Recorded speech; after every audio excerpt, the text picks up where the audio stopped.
RCB அணி வந்து first bad பண்ணி வின் பண்ணும் அப்படிங்கிற அளவுக்கு ஆருடம் 1 வந்திருக்கு.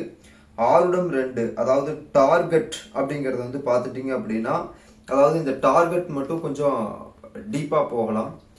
கொஞ்சம் அனலைஸ் பண்ணி, அதாவது ஒரு ஸ்கோர் போர்ட் ப்ரிடிக்ஷன் அப்படிங்கிறது நம்ம புதுசா முயற்சி பண்றோம். அது எந்த அளவுக்கு சாதகமா வருது அப்படிங்கிறது தெரியல.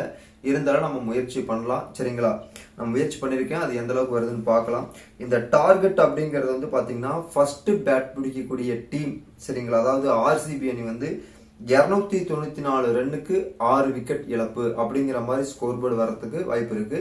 அதாவது 294 ரன் 6 விக்கெட் இழப்பு அப்படிங்கிற மாதிரி ஃபர்ஸ்ட் இன்னிங்ஸ் முடியும் போது ஸ்கோர் போர்டு அமைப்பு இருக்கு. அதே மாதிரி வந்து பாத்தீங்கன்னா செகண்ட் இன்னிங்ஸ்ல வந்து 2 விதமான டார்கெட் வந்திருக்கு. ஒன்னு வந்து பாத்தீங்கன்னா 210 ரன்னுக்கு 10 விக்கெட்டும் காலியாகிற மாதிரி ஒரு ஸ்கோர் போர்டு ப்ரிடிக்ஷன் வந்திருக்கு. அது இல்லாமல் மேபி மேஜிக் நம்பரா 184க்கு 9 விக்கெட்